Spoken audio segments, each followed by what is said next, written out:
Hello and welcome to this edition of ET Now Hangout Season 2. I'm Ankita Saxena. Well, today we are talking about the competitive nature of the wearable technology market in India. Well, one of the fastest growing players and the second largest selling brand across major marketplaces is Goboult.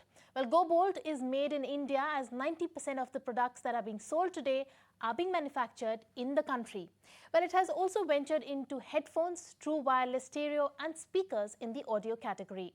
Well, the brand has maintained profitability while being entirely bootstrapped, is also set to hit its 1,000 crore rupee mark by FY 25-26. It is also going to make its public debut by IPOing in the first half of 2027.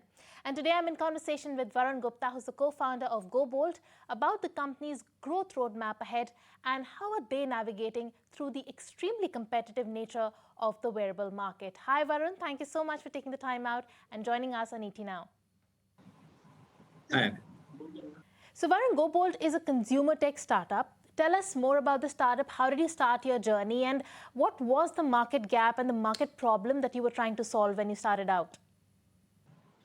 Thanks for having me on this show. So, Tarun and I were the two co-founders at Goboult. We started this in 2017.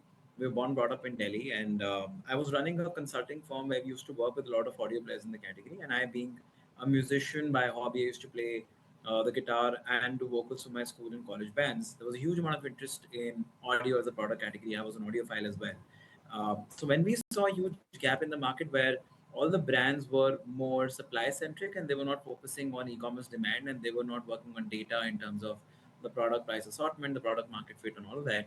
Where we identified that the entire category was getting commoditized and was very wired centric because around the time 2015 to 17, and there was a huge birth and a huge increment in growth in wireless as a category.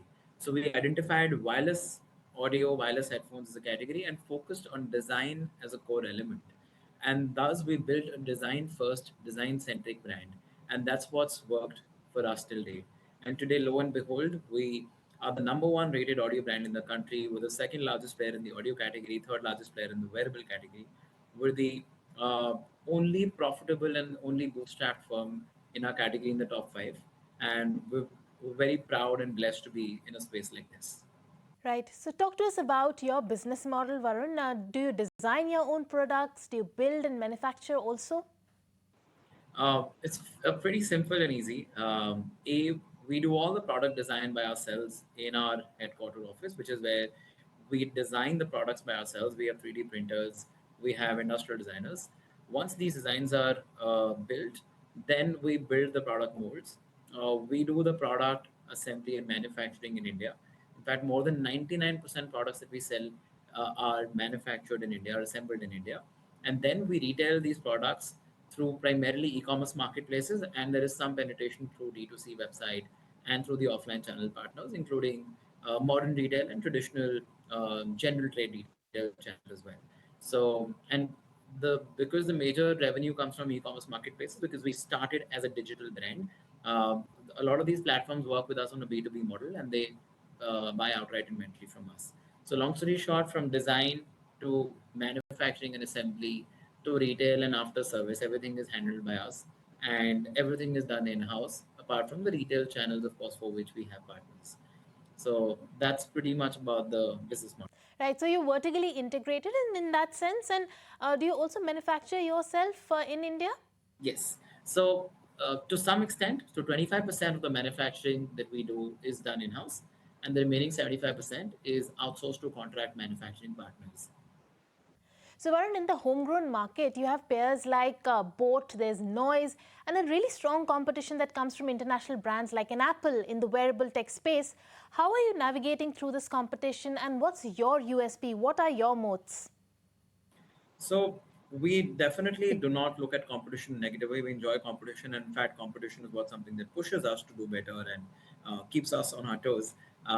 But our moat and our differentiation is our product design and product quality. So in fact, for that reason, we're the number one rated audio brand in the country because our product ratings and reviews are the best. So in spite of not having huge amount of advertising and branding monies, we still have been able to occupy such a large market share. So, and secondly, as I said, because of a huge focus on design, and the product is visually so differentiated from every other Indian and international pair. We've been able to establish a place for ourselves in the minds and hearts of the consumers because of the product design, and we deliver that with great performance as well. So we've kept it very simple, just make differentiated design products and get these products to deliver. And that's what's been the hero. It's not been branding, advertising, marketing, or any other stuff. It's just been huge focus on product development, and the product has been the hero over the brand for us. And speaking of the product as a hero, what's your hero product? Every startup that I've met has had some hero product, and that is the main USP or the selling point. What's yours?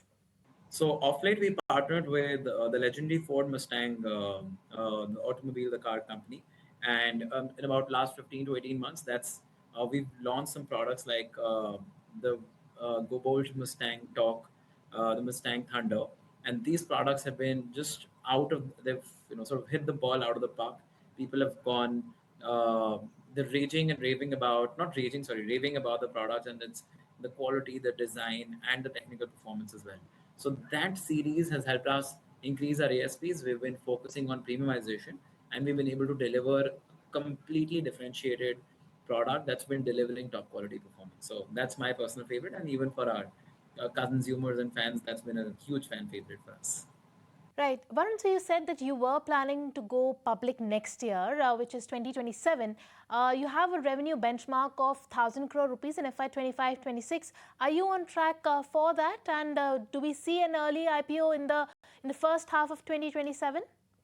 Yes, so FY 25, 24, 25, we did about 762 crores worth of top line revenue. And FY 25, 26, we're on the path to hit about 1,000 crore rupees. This is excluding taxes, the revenue recorded in our books. The consumer GMV, the money that consumer pays from his pocket would be about 14 to 1500 crores, including taxes. Right. So, Varun, before the IPO, do you plan to raise another round of funds? And post the IPO also, what are your expansion plans with the funds that you raise? Oh yes, completely. So since we plan to hit our top line targets, which is 1,000 crores this year, we'll be then starting over the process for going for an IPO, which will take about 15 to 18 months. So early 27 is when, or mid 27 is when you should be expecting our company being seen in the public markets. So in about just about 2 weeks from now, it'll be about 26, the year 26, and about 15 to 18 months from then, which is early to mid 27, we should be hitting the markets, public markets. Right. So, Varun, before the IPO, do you plan to raise another round of funds? And post the IPO also, what are your expansion plans with the funds that you raise? So a few expansion plans. We might take a small private equity round before an IPO. That helps in building more credibility for a company that's going for an IPO. Apart from that, what do we do with that money? So we have a lot of expansion plans. So number one, we plan to go international because we've been concentrating just on wearables as a category. We've not spread ourselves too thin by doing everything under the sun. We want to build a global consumer brand coming out of India, and we want to build a brand that's known across the world for its top quality audio products and smartwatches, and which is of course designed first. So that's one. We plan to expand into offline. For us, offline as a channel just contributes to about 2% of our revenue, while the industry average is about 28 to 30%. So we have a huge room for growth in the offline channel. And lastly, we want to invest further into product R&D and product development. So these three primary broad areas is where we plan to expand. So, you mentioned that offline expansion has a big headroom for growth. What are the geographies that you are targeting for that? So offline is primarily divided into two parts. One is general trade, which is the standard brick and mortar, small unorganized retail, and second is LFR, or modern trade, which has organized institutional channel partners like Vijay, Reliance, Chroma, Sangeeta, and all of that. They're called as large format retail partners, or other regional retail partners. So we already are live at about 3,000 stores across the country. However, in India, there are about 50,000 plus stores that sell mobile accessories, and the vision is to go to about 30,000 stores in the next 8 months. So, thus, once we have this width of distribution, which means we're present at more than 30,000 points of sale, that will give us huge amount of presence, credibility, and of course, a lot of revenue as well from our consumers. Right. Also, marking its debut globally, Goboult has tapped into the US and the UK markets, sometime in May 2023. How has the response been in the international market for you since you plan to scale internationally? So we've already debuted in the UK about 12 months ago. That's been a good. We've seen a good response. We've already launched in Nepal, and in the next 6 to 8 months, we plan to launch in Europe, in Southeast Asia, and thereby finally the US. So we plan to go small, and we do not typically just replicate a catalog. We build custom products for those geographies which are suited to those consumers and their needs and preferences. So yeah, the idea is to build a global brand and not just launch products on Amazon and just not service them. Whenever we pick a geography, we go there aggressively. We get all the local certifications. We ensure that the distribution is in place, the after sales service is in place, and most importantly, the branding, advertising, marketing in terms of speaking to the consumers and making them aware about the brand. All of that, it's a multi-step process that when we're ready for a certain geography, that's when we completely go all guns out in that geography.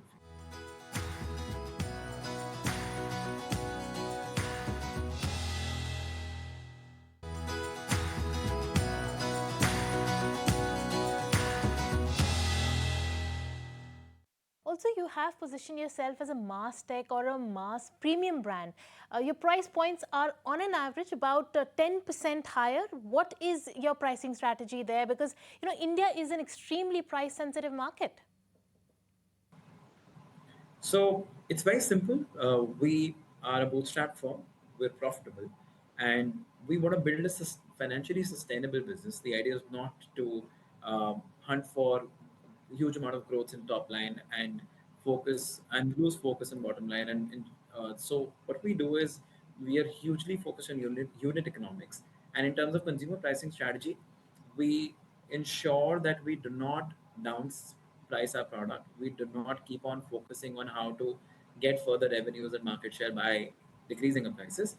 So as you rightly mentioned, we're about 10-15% on a premium with our competition, but we ensure that we deliver that higher value with huge amount of product quality and a differentiated product design. And thus, with that focus, we're able to deliver better quality products, and we do not have to cut corners in terms of product quality, packaging, or any other distribution costs. So we and our partners stay happier, and we are able to command a certain uh, slight premium over our competition and peers. However, we do understand we are in a value sensitive market, so we still have to be very rational and very reasonable and aggressive in terms of pricing. But the idea is not to go rock bottom in search of top lines. So that way, we've been able to grow our top lines and also ensure that our bottom lines are protected. And the consumers have been loving the products.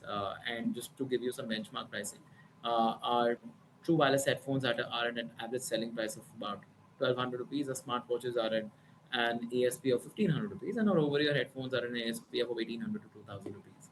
So all of these are wireless top quality headphones. In fact, our Mustang partnership, the ASP is about 1,800 rupees. So we've been very reasonable and aggressive in terms of pricing. However, we ensure that we do not go rock bottom in terms of, or very deep in terms of price cuts to go into a price war with our competition. Right. Speaking of the product quality, what has been your product thesis? So it's very simple that we focus on product development in house. So we've completely vertically integrated our product development piece. So we have a huge product design and a product development team, and we call it the NPD, New Product Development Team. So we have, because we're the only player in our category which has a manufacturing facility in house. We're able to use our manufacturing expertise to find out gaps in the older products, to give insight into better manufacturing and product quality standards for new product development. And when we do build new products, the idea is not just to build a great design, but also to back it up with huge performance. So there's a huge amount of incremental performance that can come out of a great design, because design is not just on the outside, but it's also on the inside, that how to design a product which is hugely functional yet convenient and simple. So when we do focus on product development, and we do understand that we're a product company, we're not a marketing firm, we're a product firm. So when we do complete focus on product, the growth rates might not be as exorbitant as some of my peers have seen, but we build a long-term sustainable brand that's able to sort of we get a lot of repeat purchases. We're able to sort of build a legacy brand for the next few decades and not just be a fly-by-night operator. So with this philosophy, we've been able to build, thankfully, great products, and consumers have completely loved these products. Tell us about your rebranding. You started out as being called Bolt, now it's turned to Goboult. Why is this the right time to rebrand? Oh, yes. So we started as BOULT in the year 2017. However, 8 years later, we felt that the brand was being more associated as a value for money brand. We wanted to sort of build a more aspirational brand and build a more consumer connect. So, as a part of that, we as a company decided that we have to do a lot more, launch new products, new designs, but we needed sort of a makeover of sorts. And for that, we thought it's not just the marketing positioning, but the name itself could become a lot more youthful, a lot more sexy, a lot more interesting. And we'd be able to carve a lot more interesting story out of that. But we'd be able to build a global brand which is differentiated and it is more aspirational. Consumers would want to relate and associate with that brand. In that pursuit, we initially wanted to time it in a way that we do all of this rebranding and this change and makeover before the IPO, because of course our risk appetite would completely go down if we are going for an IPO. So we wanted to we started this journey in August 25, which is about 4 months ago. And in another 2 to 3 months, this process should be complete, which is when we're completely ready to roll out for an IPO and further expansion plans with a new brand identity, which is known as a lot more cooler, youthful, sexier, and yet more aspirational brand, which is known for its differentiated products in terms of product design and the product quality. Right. Varun, tell us which are the categories that are driving growth for you? What are your expansion plans on that as well? So about 75% of our revenue comes from audio as a category. Within audio, we're very heavily anchored around a category called true wireless stereo, which means there are two truly wireless earbuds that come with a small charging case. That's the category. However, we've seen good amount of growth for us in speakers, soundbars, over-ear headphones as well. But put together, that contributes to about 75% of our category. About 20% of our business comes from smartwatches, and the remaining business comes from small other categories like power banks, dash cameras, and other small accessories. However, there's huge amount of focus on audio as a core category and followed by smartwatches.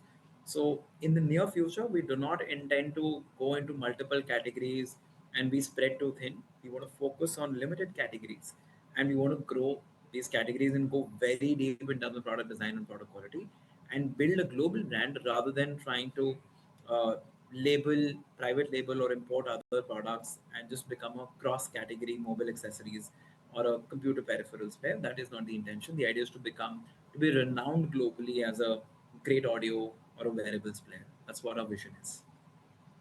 Right. So, what have been your challenges in the offline retail segment with intense competition from the audio and the tech wearable category? It has a lot of competition already existing in the market in the offline retail. So, what have been your challenges? So offline is definitely a challenging channel for us, given that I especially my professional career before starting the company Bolt when it's called Bolt and now it's called Goboult. I spent a lot of time in e-commerce marketplaces working for them. Did a lot of consulting in that space. So I did understand e-commerce as a channel very well. However, the offline retail channel came unnaturally to us. We had to build that muscle. Also, secondly, unlike e-commerce, you can't expand overnight in offline because you need a huge amount of feet on the street. You need presence in thousands of stores. You need to mobilize a lot of internal and external partners to be able to associate with the brand, to have that belief, to have that knowledge about the brand, to be able to become the advocates of the brand for these millions of consumers. So, having said that, when we have to penetrate so deeply through general trade and modern trade across thousands of stores across the country, it does take time in mobilizing all of these resources. Thus, as a channel, it's a relatively more challenging channel, but of course, in the longer run, it's a lot more sustainable, stable channel because, of course, once you've established that presence across thousands of stores, then it's very difficult to move that. However, to be able to crack that also takes longer time. So it takes longer to crack, longer to sort of shake it up as well. But we have that patience and focus that we have to build this channel as a core channel, which gives us about 30% of our revenues. Right. So, what is the consumer demand trend? And the biggest drivers of your market is the Gen Z and the youngsters. So, what is their biggest demand? What is their biggest ask? So we've been seeing very interesting patterns and trends. Initially, when we started, we saw about 90-95% of our consumers were men. However, we're seeing a huge amount of growth in demand from women. That's good. Number one. Number two, we saw a huge amount of demand coming from top cities and tier one cities of the country. Now we see seeing that more democratized. So we see about good more than 50% demand comes from tier 2, 3, 4 cities, which is a great thing that we are able to penetrate more than 99.9% zip codes in the country. Thirdly, now because the category is more mature, consumers are elevating themselves to the second and third time purchases, which means they understand the product and they understand the product features, and thus they want to upgrade to much better features, which brings us to the idea of premiumization. The consumers are wanting to ask for more, uh, better features, better product quality, better design, and thus we're able to upgrade. So we want to ensure that as a company, we do not allow them to upgrade to any other brand. We give them the possibility of upgrading within our own ecosystem of products. So thus we've seen consumers a lot more aware, they're a lot more risk taking, and they're more becoming more fitness centric. They're more becoming more aware about the product category, and thus, and lastly, it's more democratized in terms of the gender split, in terms of the geographical split, in terms of the income group split as well. We've been able to unlock a lot of different income groups which are able to sort of make their first time purchases in form of these wearable and wireless headphones as well. So we've been seeing a huge paradigm shift in terms of how we started the business in 2017 to where we are now today. And premiumization is the key that all the brands in our category are moving towards. Right. And finally, Varun, now we are a show for the young startup founders. What would be your advice to the young startup founders, and what have been your biggest learnings and mistakes? um, a lot of learnings. I mean, I can go on and on, but a few things. Stick to what you believe in, but huge amount of focus on data is important. Don't be very intuitive in terms of what you feel is the right customer or right product. Sometimes, and we've often seen, we have learned over the years to remove personal bias. So a lot of product designs or tech specs or features that I would want my consumer might be completely different. So speaking to a consumer using that data is a lot more important, and building a top class, world class team. I always believe I shouldn't be the smartest person in the room. I should have sort of a huge amount of top quality talent that works with us, that can think ahead of us, build ahead of us, and thus we will be able to build a scalable brand with great quality of talent. All right, Varun, on that note, thank you so much for taking the time out and joining us on ET Now Hangouts. Thank you so much for having me here. Well, with that, it's a wrap on this edition of ET Now Hangouts Season 2. I'll see you next week with some more interesting conversations. Stay tuned.